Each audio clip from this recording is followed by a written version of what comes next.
When Jackson, the carpenter, checked the staircase, he grew pale and said, "The steps have been cut. Someone wants you to fall." Right at that moment, a text message arrived from my son. "Mom, rush downstairs now. I'm here. I understand everything." I asked the craftsman to step aside and prepared a reception for my son that left him speechless. Dear listeners, I am delighted to welcome you. Before I open the doors of my home and my memory to you, I ask you, please, subscribe to the channel, like this story, and write in the comments which state or city you are listening from. It warms my heart to know how far my voice has traveled. And now, enjoy the listening. The house always spoke to me. This is not the metaphor of an old woman, lonely and losing her mind.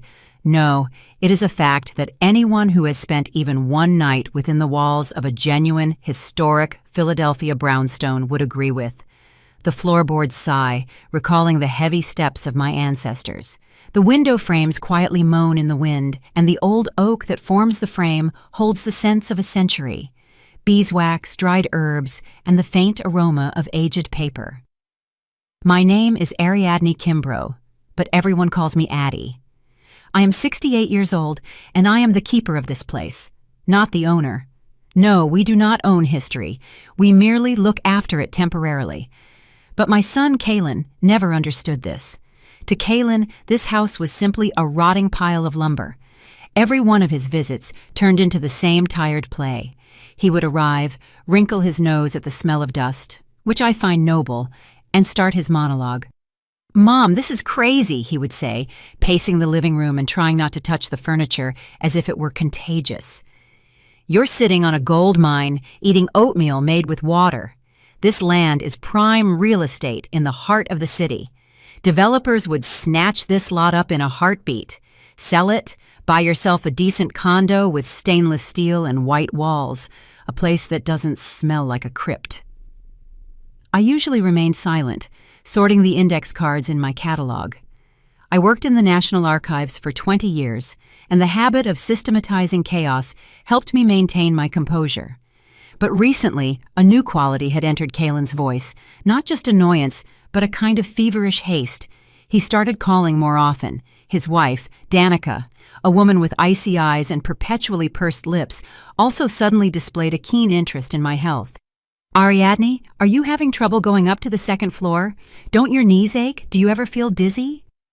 To somehow quell their pressure, I agreed to a small concession. The main staircase, the pride of the house, a wide oak cascade leading to the second floor where I lived and worked, had begun to creak.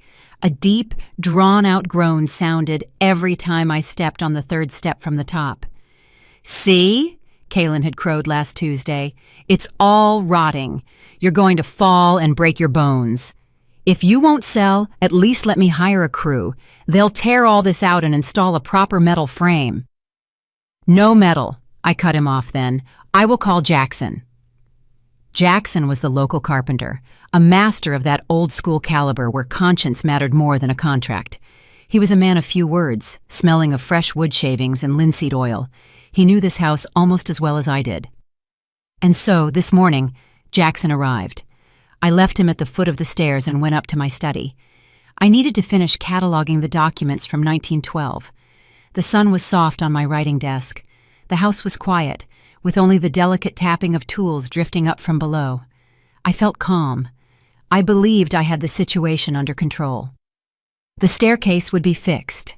My son would settle down, and I could once again immerse myself in my papers. How wrong I was. The silence was broken, not by a crash, but by a strange, stifled sound. As if someone was trying to yell, but the voice was caught in their throat. "Ariadne," Jackson called out. His voice sounded muffled, unnatural. "Ariadne, please come over to the railing, but whatever you do, do not step on the steps. Be careful." A chilling premonition gripped my heart. I set down my fountain pen, carefully closed the inkwell, and walked out onto the second-floor gallery. Jackson was standing on the fourth step from the bottom, looking up. His face, usually ruddy from work, was gray, like ash in the fireplace. In his eyes, I saw not professional concern, but genuine, primal fear. He lifted the heavy velvet runner that covered the center of the staircase. Usually, it hid the wear on the wood, but now it concealed something far more terrifying. "Look," he whispered, pointing with his chisel at the top 3 steps. "I only removed the carpet fasteners. I haven't even started sanding." I squinted. From my vantage point, from the safe landing, I saw thin, dark lines running across the supporting boards. It was as if someone had drawn them with a black pencil. "Is it rot?" I asked, feeling the cold spread within me. "No." Jackson shook his head. He pressed his finger lightly on the edge of a step, and the massive oak board, which should have been able to support the weight of a piano, bent like a sheet of cardboard. "It is not rot, Ariadne. It's a cut. A fresh, clean saw cut. Someone sawed through the supporting beams from underneath and from the sides. They are holding on by a thread, by fibers as thin as a matchstick." He looked up at me, his eyes full of horror and pity. "The steps are cut. Someone wants you to fall. The moment you put your full weight down, you'll plummet head first. It's a trap." In that exact second, as if on cue from an invisible director, my cell phone, resting in my cardigan pocket, vibrated. The sound seemed deafening in the dead silence. I slowly pulled out the device, a message from Kaylin. The text was blurred before my eyes, but I forced myself to focus. "Mom, rush downstairs now. I'm here. We have an emergency. Don't wait. Run to the door. I understand everything." Time stopped.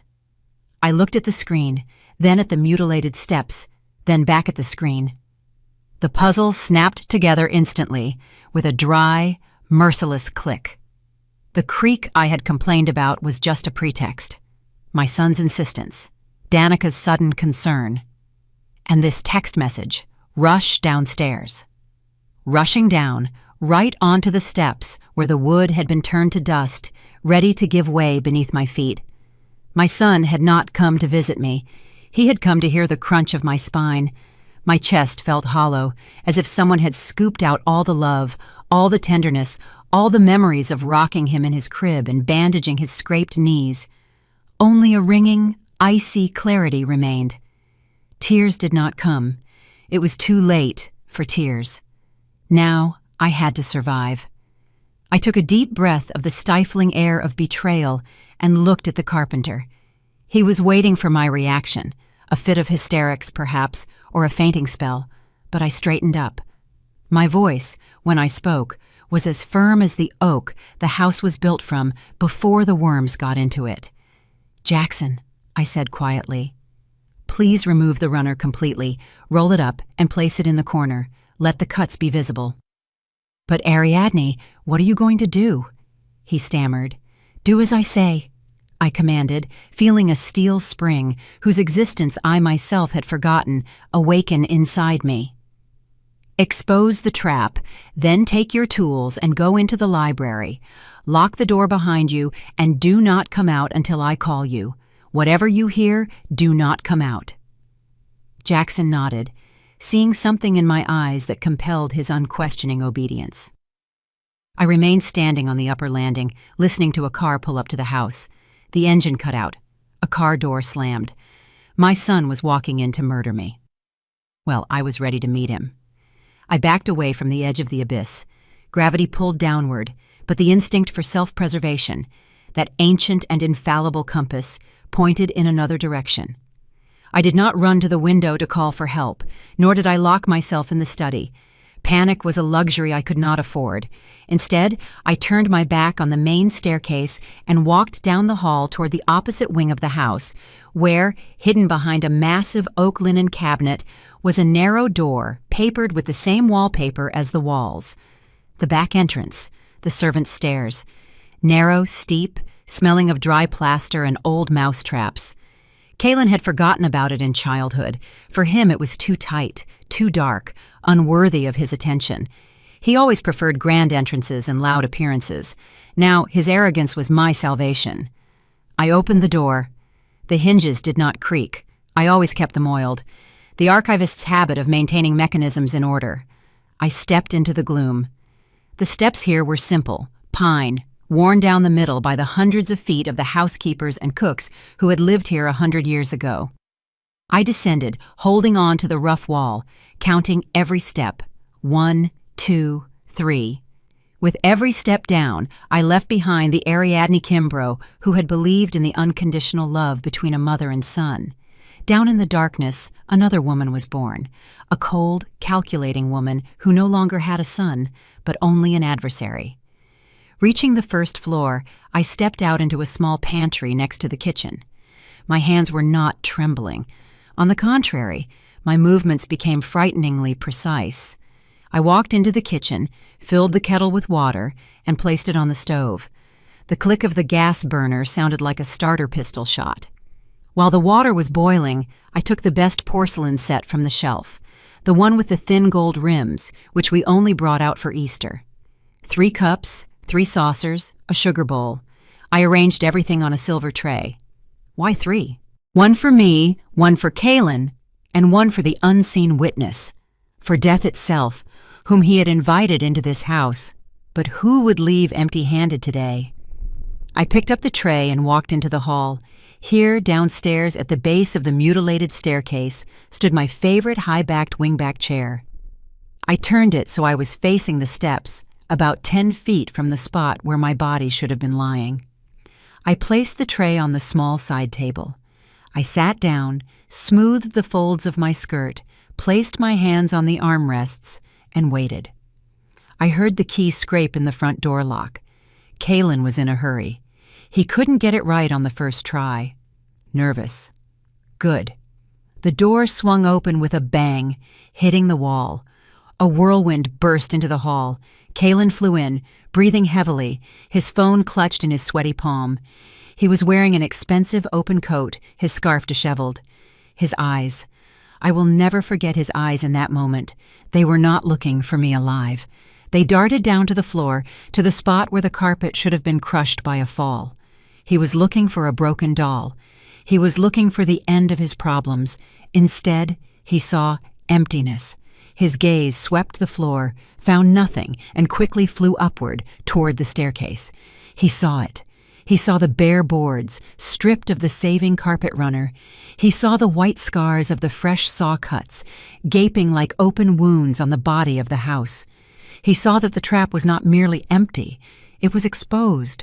And only then, after an infinitely long 2 seconds, did he turn his head and see me. I was sitting motionless, like a statue, holding a porcelain cup level with my chest.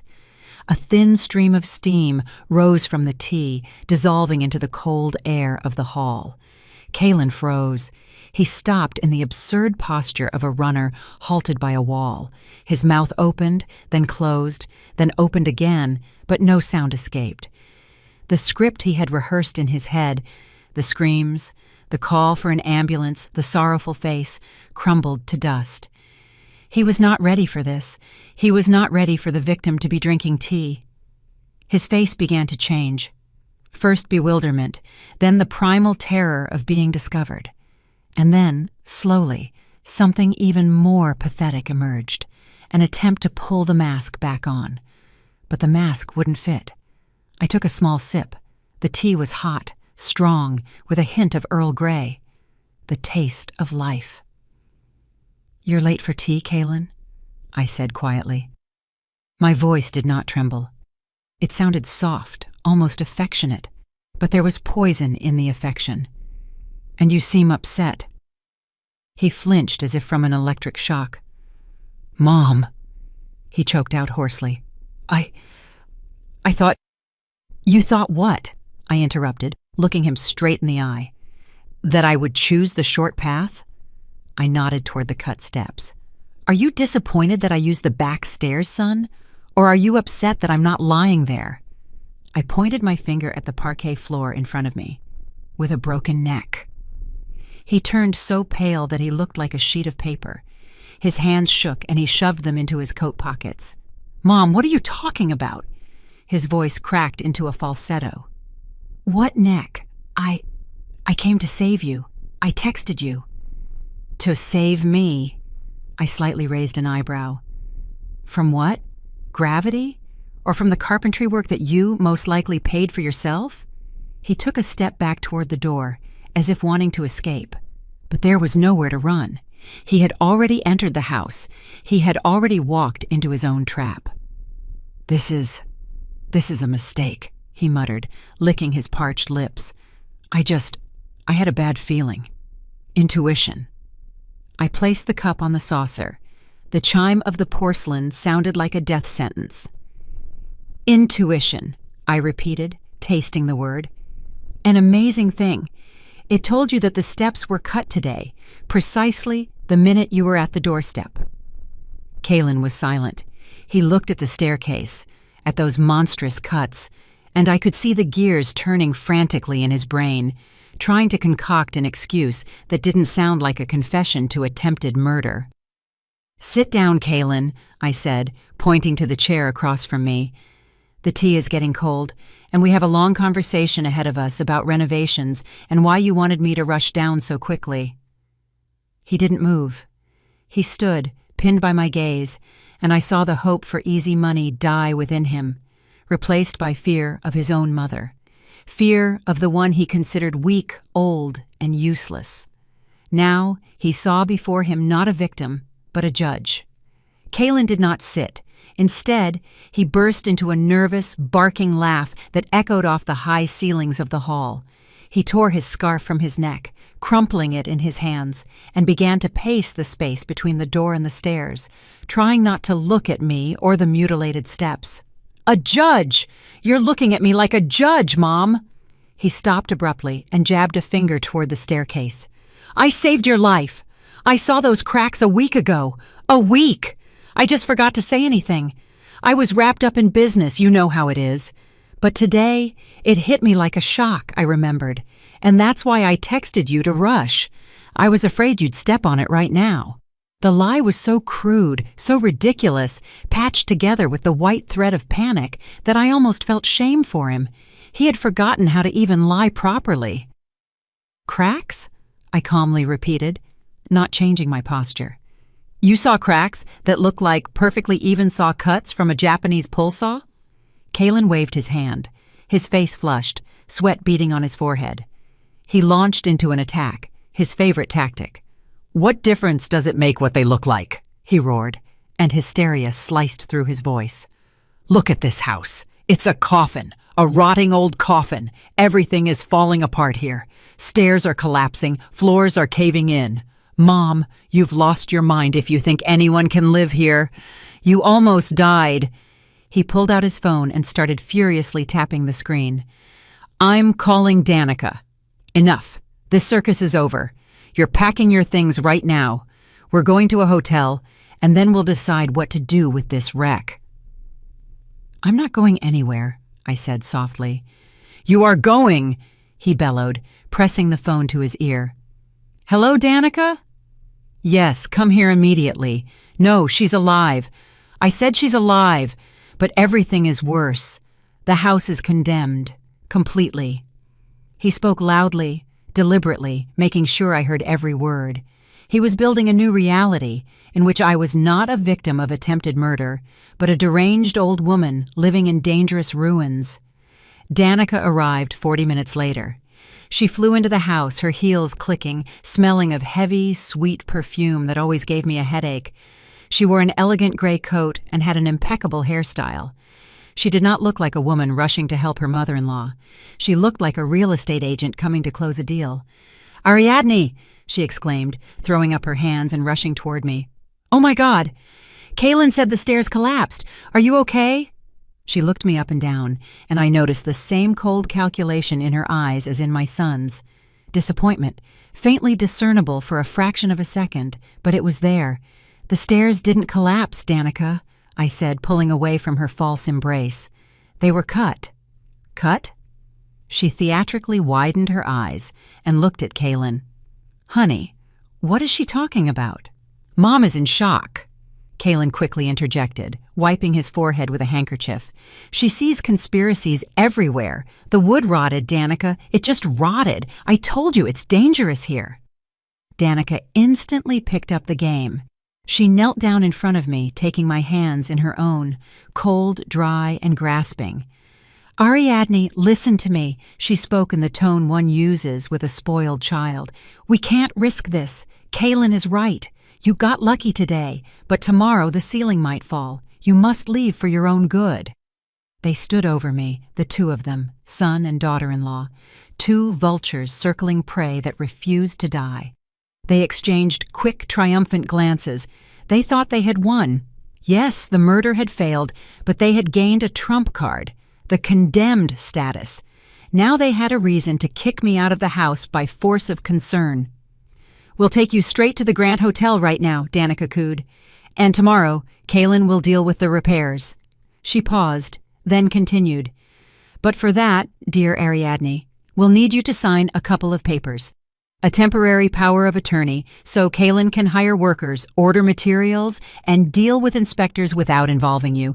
You don't want to run around dealing with bureaucracy at your age." Power of attorney. There it was. The key to the lock. A general power of attorney that would allow them to sell the brownstone while I drank sweet tea in the hotel. I lowered my eyes, feigning submission. My shoulders slumped. I allowed my hands to lie limply in Danica's palms. I am so tired," I whispered in a trembling voice. "This is all so frightening." "Of course it's frightening," Kaylin jumped in, sensing victory. "Mom, just sign the papers, and we'll take care of everything. You need to rest." I slowly raised my head. "All right," I said. "I will sign." Kaylin exhaled with such relief that his shoulders dropped about 5 inches. Danica squeezed my hand a little tighter, barely suppressing a smile. "But," I added, "not now and not here." "Why?" Kaylin grew suspicious. "Why drag it out?" "It's an official document, Kaylin. I won't sign it on my knee in the hallway. I want everything done by the book. Tomorrow evening here at dinner, I will invite Ms. Vance." "Ms. Vance?" "The notary." Kaylin grimaced. "Why do we need that old biddy? We can do it ourselves." "No," I firmly interrupted. "Only with Ms. Vance. She has handled our family's affairs for 40 years. If you want a power of attorney, it will be formalized through her. Tomorrow at 7 o'clock in the evening. That is my condition." Kaylin and Danica exchanged glances. I saw them weigh the risks. A day's delay versus complete control over the property. They decided the gamble was worth it, especially since I was already broken. I had agreed. The old woman had surrendered. "Fine, Mom," Kaylin said, trying to conceal his impatience. "Tomorrow at 7 o'clock. Miss Vance it is." "And now," Danica stood up and dusted her knees. "Let's pack your things. Kaylin, help your mother. I'll bring a suitcase from the car in the meantime. I have a spare one there." "No need," I said. "I have a packed bag in the guest bedroom. I was preparing clothes for the wash. Danica, be a dear. Fetch it. It's on the bed." Danica nodded, and her heels clicking, headed down the side corridor toward the downstairs guest room. Kaylin remained in the hall, nervously checking his phone, already mentally spending the money from the sale of my house. I sat and listened to my daughter-in-law's footsteps fade away. I knew what she would find there. I hadn't asked her to bring my bag. I had sent her to her own secret. After a minute, no sound came from the guest room. The silence became thick, viscous. Then I heard quick, faltering steps. Danica returned. She was pale. Her lips were pressed into a thin line, and her eyes held a mixture of fury and fright. She carried nothing in her hands. "What's wrong?" Kaylin asked, without looking up from his screen. "Where's the bag?" "There's nothing there," she hissed through clenched teeth, staring directly at me. She was lying. I knew what she had seen. Yesterday, when they had visited to check on me, Danica had left her suitcase in the guest room, saying it contained old magazines for me. In the morning, while Kaylin was messing with the staircase, I peeked inside that suitcase. It wasn't locked. There were no magazines inside. Neatly folded, there was a black dress, severe, funereal, made of expensive wool, and next to it, a black veil. They weren't just hoping for an accident. They had arrived prepared for the funeral. They were so certain of the success of their plan that Danica had brought mourning attire to save time shopping after my death. The pragmatism of murderers. I looked at Danica and offered her the most tired, helpless smile I could manage. "Nothing there? Oh, I must have gotten confused, dear. Old age is a frightful thing. My memory fails me. Well, we'll go just like this, and we'll sort everything out tomorrow." Danica remained silent. She understood that I knew about the dress, but she couldn't tell Kaylin about it now without revealing the full depth of their cynicism. We had an unspoken agreement. They think I'm a foolish victim, and I allow them to think so. Until tomorrow's dinner. "Let's go, Kaylin," she said sharply, grabbing her husband's elbow. "Mom needs rest." They escorted me out of the house like a prisoner, but I knew that the real trap was only just beginning to close, and this time it wasn't for me. The night at the hotel passed without sleep. I lay on the crisp, unfamiliar sheets, staring at the ceiling, building the battle plan in my head. In the morning, as soon as Kaylin and Danica left on their urgent business, leaving me to rest, I checked out of the room. I needed to arm myself, not rest. First I went to Ms. Vance. My old friend and notary met me in her office, which was cluttered with files. After hearing my story, she didn't gasp or clutch her heart. She merely took off her glasses, wiped them with the corner of a handkerchief, and silently took a heavy bunch of keys from her safe. "We are going to the bank, Ariadne," she said in her dry, businesslike tone. "Time to retrieve that file." In the bank vault, in the cool semi-darkness of the storage room, I held a thick leather folder. It held the secret Kaylin didn't even suspect, but this was not enough. To win, I needed to know not only what to strike with, but where. I needed to understand the enemy's motives. I returned to the brownstone. Kaylin thought I was at the hotel, so the house was empty and quiet. I walked past the broken staircase, trying not to look at it, and went up the back stairs to my workshop. There, among the old tools, I began to search. I was not looking for documents, but for the murder weapon. Jackson said the cuts were clean, meaning they were made with a good tool. I checked the workbench. Everything was in place except for one thing, a Japanese pull saw for fine woodworking, a gift from my late husband, Kaylin's father. A tool with a flexible blade, capable of making cuts thinner than a hair. It was not on its peg. I found it in the old woodshed in the yard, carelessly tossed behind a stack of firewood. Oak dust was still visible on the teeth. Kaylin didn't just try to kill me. He used his father's favorite tool to do it. He desecrated his memory, turning an instrument of creation into a tool of murder. This thought burned me more fiercely than the fear of death. This was a betrayal at the level of blood. But why? Why such a rush? Why such a risk? Kaylin had always been greedy, but he was a coward. Murder requires desperation. I went up to his old childhood room. He rarely came here, but I knew he sometimes used it as a storage space for his papers when he stayed overnight. I began sorting through the books on the shelves. Treasure Island, The Children of Captain Grant, books about honor and courage that he had read, but evidently never understood. From the volume of Dostoevsky, a sheet folded into quarters fell out. Not a postal envelope, just crumpled paper, as if it had been hidden in haste. I unfolded it. It was not a letter. It was an ultimatum. No bank logos, no official seals, just dry, typewritten text, and a sum that made my vision dim. $250,000. Dear Kaylin Kimbrough, the repayment deadline expires on the 30th of this month. In the event of non-repayment of funds, the company will proceed with the procedure of physical liquidation of assets. Please note that your life insurance does not cover accidents caused by third parties. Physical liquidation of assets, a cold euphemism for gangsterism. There it was. Kaylin wasn't just after money for a new car or a vacation. He was cornered. He had borrowed money from people who don't sue.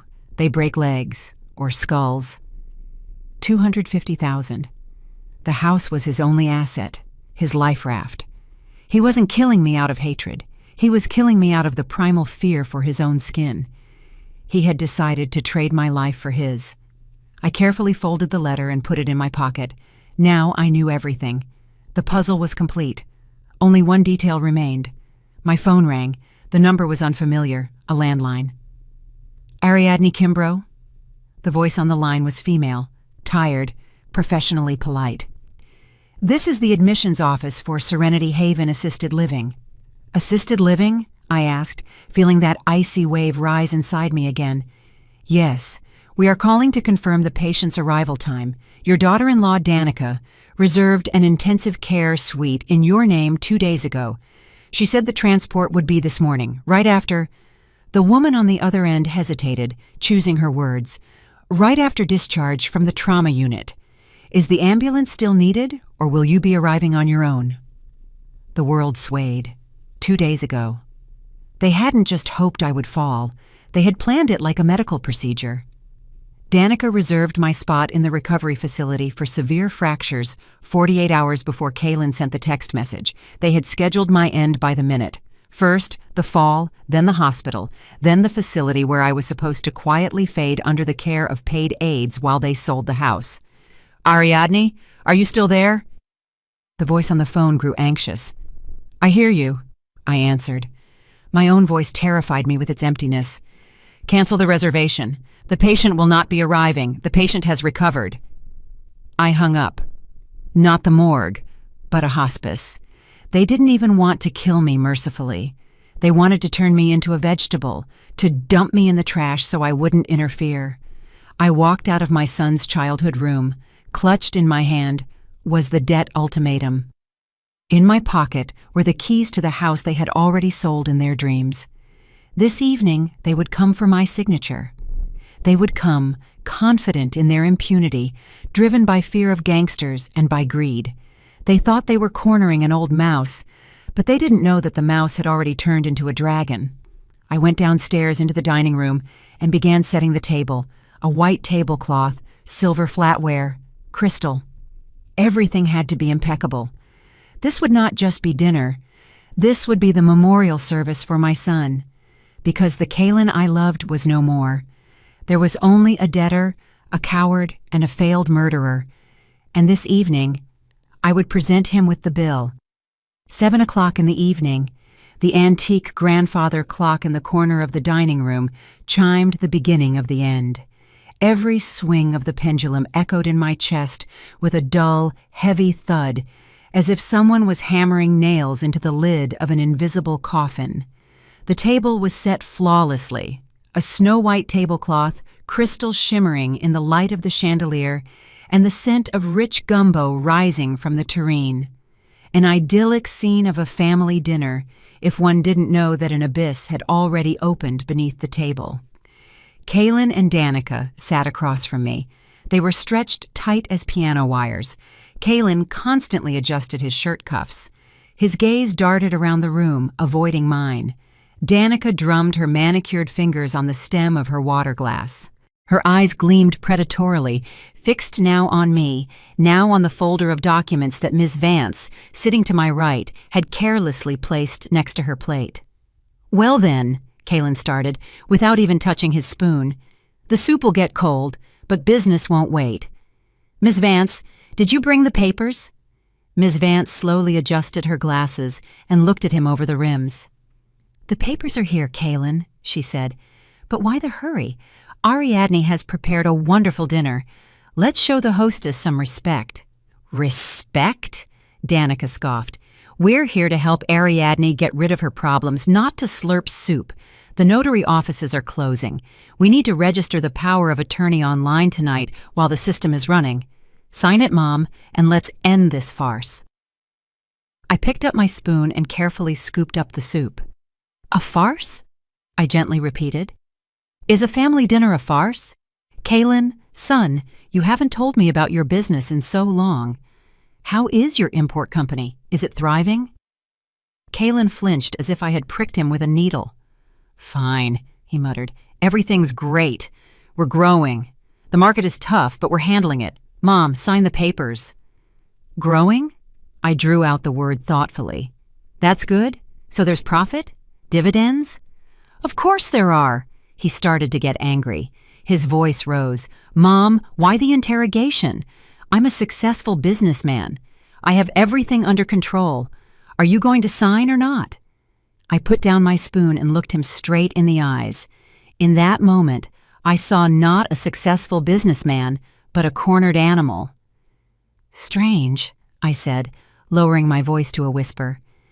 If everything is going so well for you, Kaylin, then who are the people in the black SUV that's parked at the end of our street right now?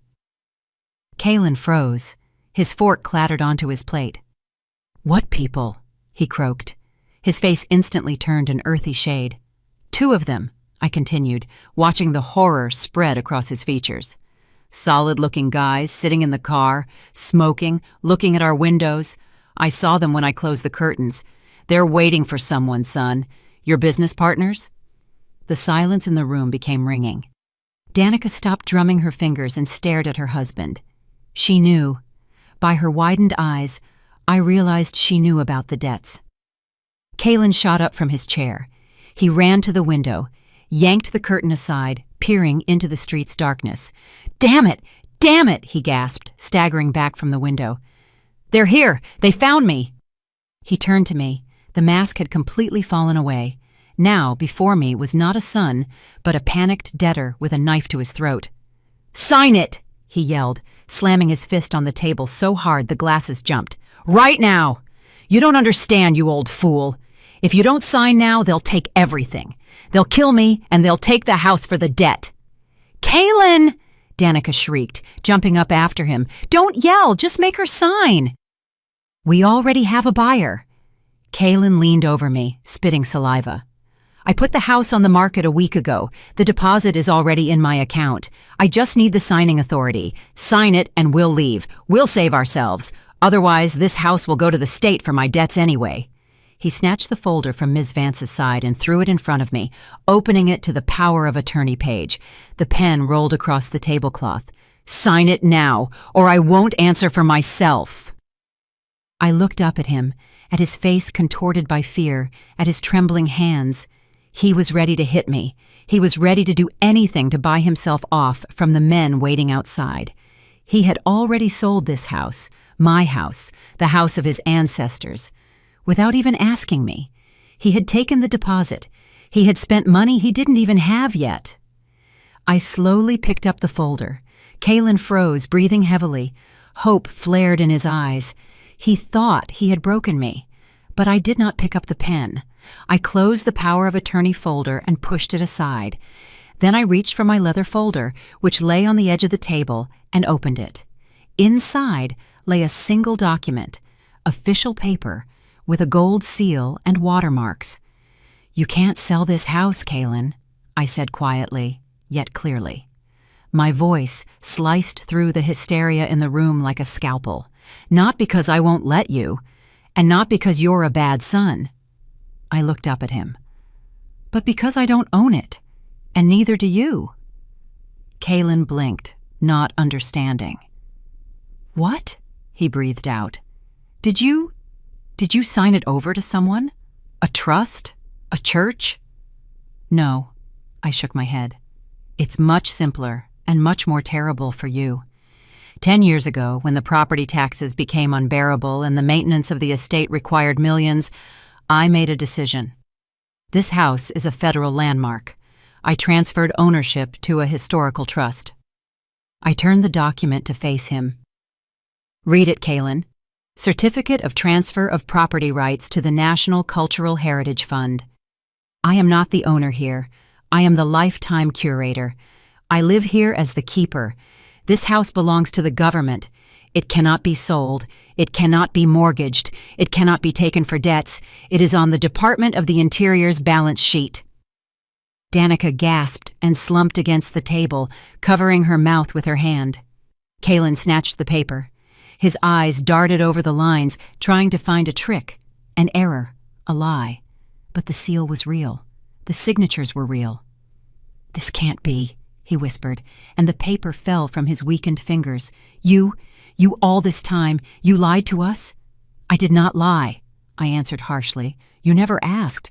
You never cared about my work, the family history, or this house. You only saw walls and square footage.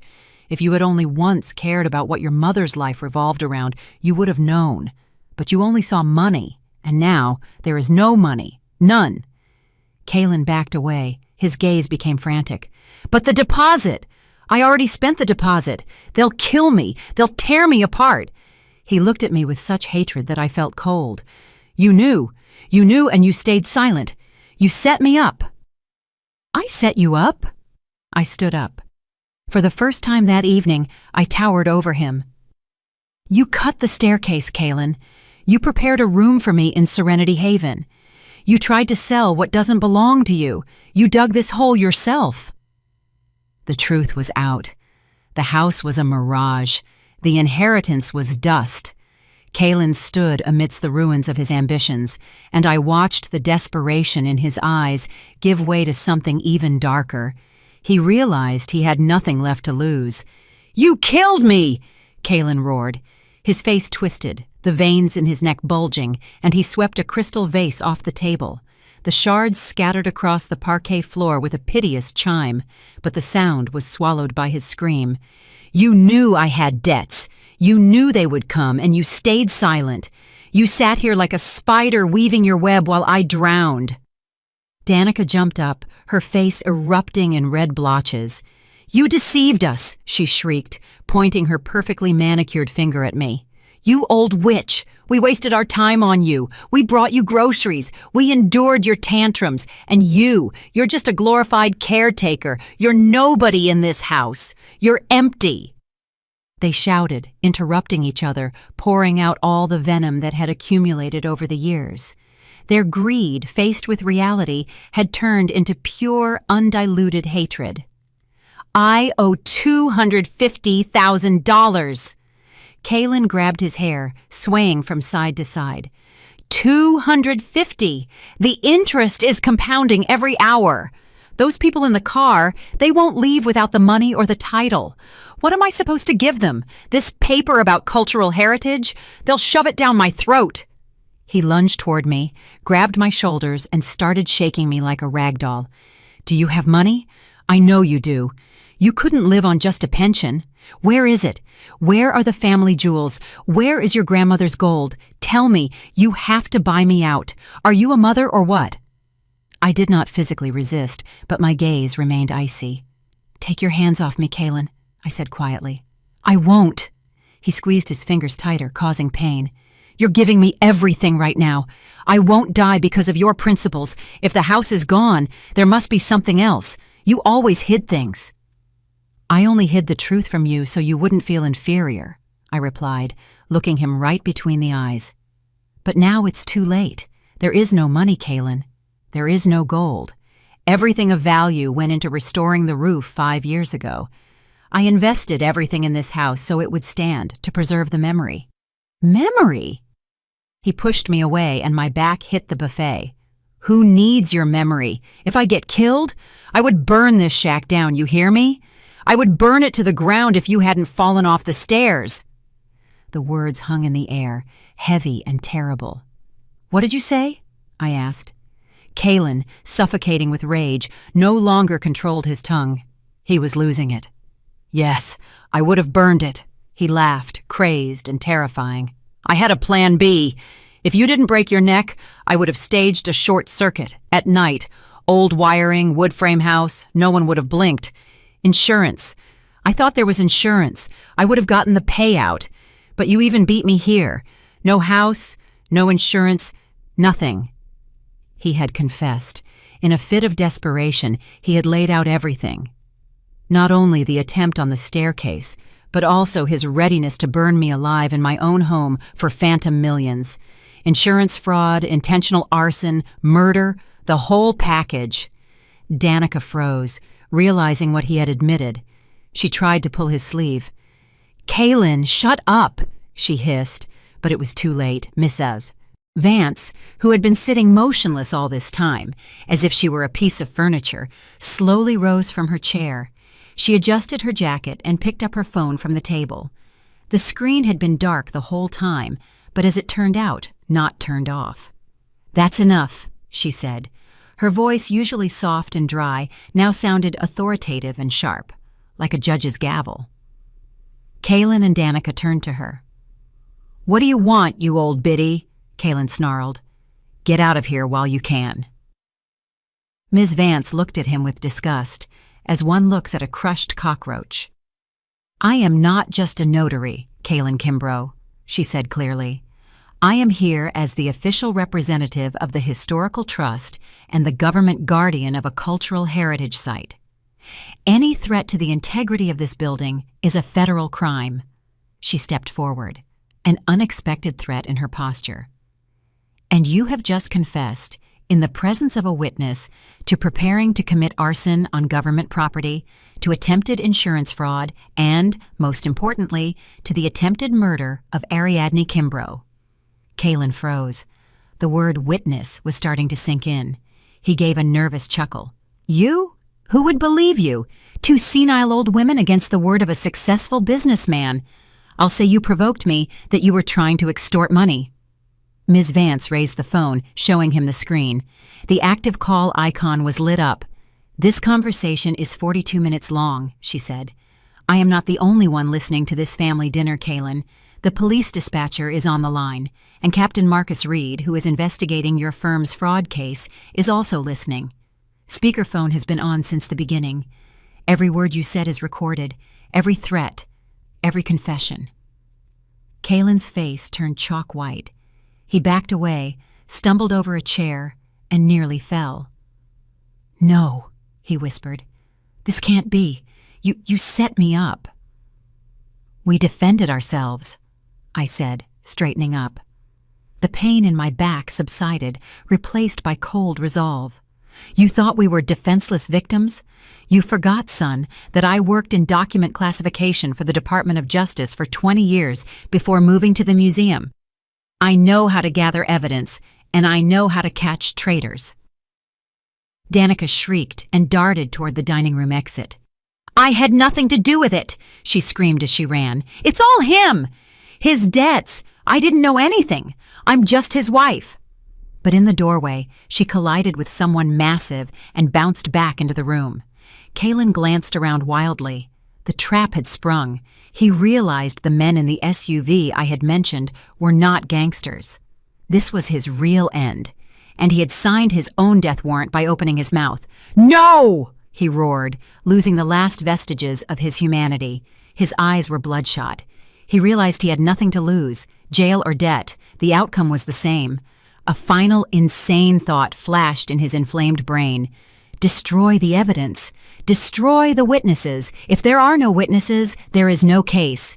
He grabbed the heavy silver candelabra from the table. "I'll take all of you down," he roared, and lunged at Ms. Vance. The candelabra swung, slicing the air with a heavy whistle, but the blow never landed.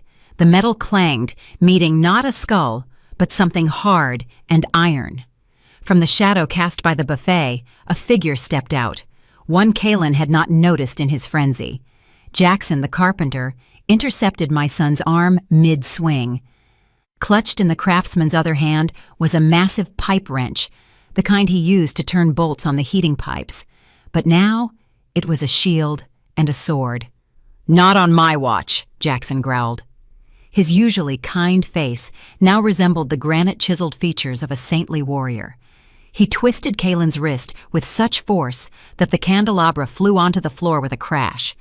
Kaylin howled in pain and doubled over, but immediately tried to headbutt the carpenter in the stomach. Jackson, without moving an inch, simply pushed him in the chest with his palm. Kaylin flew backward, knocking over a chair, and crashed onto the parquet, getting tangled in the tablecloth he had pulled down with him, crystal, plates, the tureen. Everything came down in a thundering avalanche, spilling hot gumbo and shards onto the floor and my son's expensive suit. At that moment, the front door burst open from a kick. "Police! Everybody stay put!" The very men in black I had seen outside rushed into the dining room. Not gangsters, not debt collectors. Detectives in vests with short-barreled rifles slung across their chests. Behind them walked a tall man in plain clothes, Captain Marcus Reed, whose voice I had heard on the phone when we planned the operation. Danica, who had been clinging to the wall, suddenly lunged toward me. Her eyes were frantic. She understood there was no escape, but the instinct of a cornered rat demanded action. She rushed not for the door, but for my phone, which lay on the edge of the table, having miraculously survived the crash. "You won't call," she shrieked. "You won't call anyone!" She wanted to tear the phone away, as if that could undo the recording, as if it could erase the words spoken into the airwaves. I didn't flinch. I just watched her. One of the officers intercepted her halfway, twisting her arms behind her back firmly, professionally. Danica screamed a thin, grating scream, like cheap fabric tearing. "Let go! You're hurting me! I'm pregnant!" she lied, squirming. "I'm carrying his heir! You don't have the right!" "We'll check," the officer said dryly, snapping the handcuffs shut. On the floor, Kalen tried to stand, flailing in soup and shards. He crawled on all fours toward the back stairs, the very servants' staircase I had used to survive. The irony of fate. He wanted to escape by the path he had scorned, but the way was blocked. Jackson stood there, arms crossed, the pipe wrench in his hand, an insurmountable wall of conscience. Kalen looked up at him, his eyes full of tears and snot. "Jackson," he whined. "Uncle Jackson, you remember me as a little boy. I handed you your chisels. Let me pass. They'll kill me in prison." "I remember the boy who handed me chisels," Jackson replied gruffly. "But I don't know the man who steals his daddy's saw to kill his mother. That boy died, Kalen. Died a long time ago." The police who had arrived quickly pulled Kalen to his feet. The click of the handcuffs sounded like the final period in this ugly play. He was dragged toward the exit. He struggled, his shoes slipping on the wet floor. As he passed me, he suddenly stopped struggling. He hung limp in the hands of the officers and looked into my eyes. "Mom," he whispered. The rage was gone from his voice. Only the wet, sticky fear of a child who had broken a vase and feared the belt remained. "Mom, please pay them. You have connections at the museum. Sell the family artifacts. Sell something. Save me for your grandchild." Danica wasn't lying. "We were going to tell you. We're having a baby." I looked at Danica. She was no longer screaming. She stood by the wall, head bowed, and when she heard her husband's words about the baby, she didn't even lift her eyes. I knew it was a lie.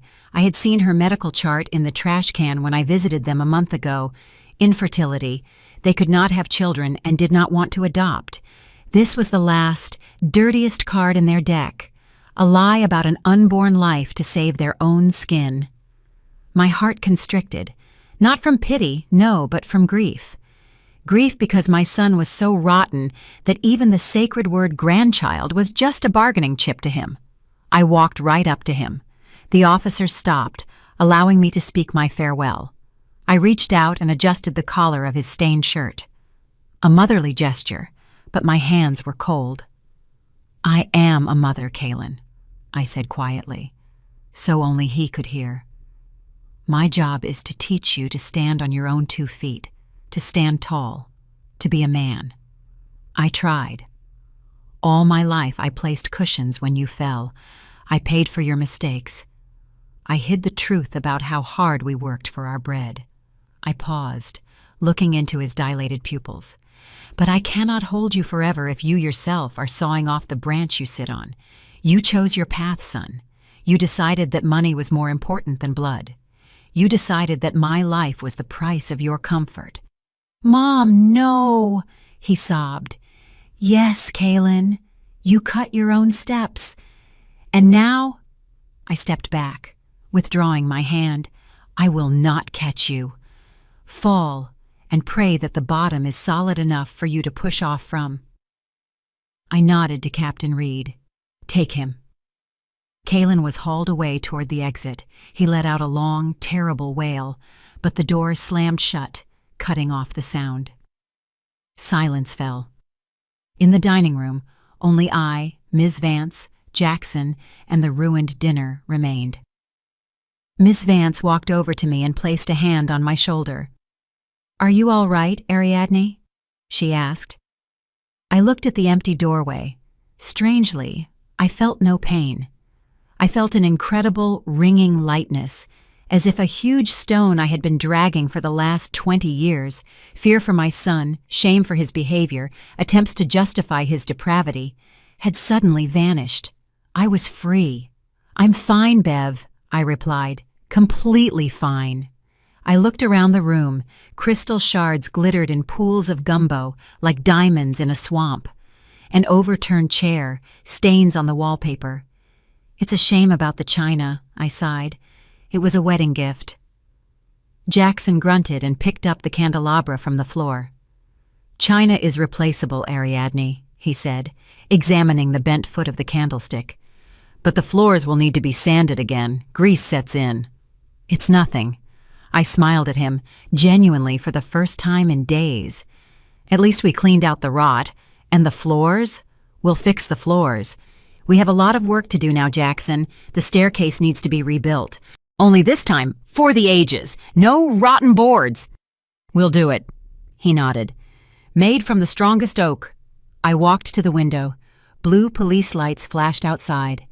Kaylin and Danica were being put into separate vehicles. I drew the curtain. The history of the sickness was over. The history of recovery, mine and this house's, was beginning. 6 months passed. I stood on the top landing of the main staircase, my hand resting on the new banister. The wood under my fingers was warm, smooth, alive. Jackson had kept his word. He hadn't just repaired the steps, he had created a work of art. The balusters were carved in the shape of stylized oak leaves and acorns, symbols of strength and longevity. "And now, children, look here," my voice carried easily across the hall. Down below, heads tilted back, stood a group of school children, the 5th grade from the local magnet school. 20 pairs of curious eyes. They had come for the tour I now gave every Wednesday. "Do you see how the light falls on the wood?" I continued. "This staircase remembers many things. It remembers the balls of the original owners. It remembers the stomp of civil rights marchers' boots. It remembers the silence of the war years.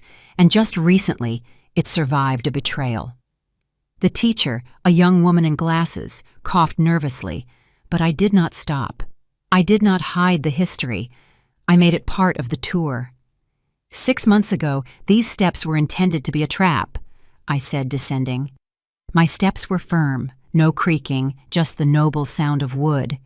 They were cut to break not just bones, but spirit. But do you know what the most important thing is in construction, both of a house and of a person? The children were silent, mesmerized. "The foundation," I answered, stepping onto the hall's parquet floor. "If there is rot inside, no facade can save it. But if the foundation is strong, any wound can be healed. This house stood because it was built on honor. And we must be the same." The tour ended in the living room, where we drank sweet tea and ate cookies. The children were noisy, asking questions about ghosts and treasure, and I watched them and realized the house was alive again. It was no longer a crypt of memory. It was filled with the voices of the future. When the last student left the brownstone, I walked out onto the porch. The evening sun gilded the tops of the maple trees in the garden. On the bench by the entrance sat Jackson, wiping his chisels with an oily rag. He was now the official caretaker of the brownstone, receiving a salary from the trust. He saw me and stood up, pulling a white official envelope with a purple stamp from a correctional facility out of the pocket of his overalls. "This came this morning, Ariadne," he said, handing me the letter from my son. I took the envelope. The paper was rough. My name was written in a familiar but changed hand. The letters were no longer erratic as they used to be. They were even, pressed to the line. I did not open it right away. I knew what was inside. News from another life. Kaylin had received 8 years. Danica, as expected, filed for divorce, on the very day the handcuffs were snapped onto her wrists. She tried to shift all the blame onto her husband, but the recordings were relentless. She received 4 years for complicity. Kaylin's debts were a heavy burden on his shoulders, but his creditors couldn't reach him in prison. There he was safe from them, but alone with himself. I tore open the edge of the envelope. "Mom, I'm working in the library here. There are a lot of books I never read as a kid. I started with Crime and Punishment. Funny, right? I'm not asking for forgiveness. I know I don't have the right. I just want to say, Jackson was right. The boy with the chisels died. But maybe here, among the books and the silence, someone else will be born. I don't know. I'll try. Don't send money or visits. I don't need anything. Just live. Kaylin. I folded the letter and put it in my cardigan pocket. I would not reply. Not yet. This letter did not demand an answer. It was not a dialogue. It was a confession. I will go to my study, open the thick folder labeled Kimbrough Family History, and place this envelope between the photographs of my husband and Kaylin's birth certificate. This, too, is part of the story. A black page that cannot be torn out, but can be turned. What does he write? Jackson asked, squinting in the sun. He writes that he is reading Dostoevsky, I replied, looking out at the garden I had defended. Dostoevsky? Jackson chuckled. Good stuff. Maybe he'll figure some things out. Maybe he will figure some things out, I echoed. I inhaled the cool air deeply. It smelled of lilac, freshly cut grass, and freedom. The fear was gone. I no longer feared calls at the door, nor the gaze of my son, nor my future. I am Ariadne Kimbrough. I am the keeper, and my watch continues. My dear listeners, that concludes the story of Ariadne Kimbrough, a story about the betrayal by the closest of kin and how an old house proved to be more human than her own son. I often think about this ending. Ariadne acted harshly. Many will say, that's her son. A mother should forgive everything. But should a mother forgive the axe raised over her head? Is love permission for destruction? Ariadne didn't just save her own life. She gave Kaylin the only chance to become a man through atonement. If she had bought him out again, covered for him again, he would have fully turned into a monster. Prison became for him not only a punishment, but a salvation from himself. And what do you think? Did she do the right thing by not paying his debts? Write your opinion in the comments. It is very important for me to know whose side you are on. And one more question for you. Would you like to know what happens to Kaylin next? Will he be able to change by reading Dostoevsky in the prison library? Or will the grave be the only thing that straightens him out? If you want a continuation of this story, please let me know. If you liked my story and want to hear more, go ahead and subscribe to my channel. If you'd like to support me, you can do it through Super Thanks. It would mean a lot. In the comments, tell me which city you're watching from and what time it is, so I can see how far my story reaches. I've added 2 more life stories on the screen just for you.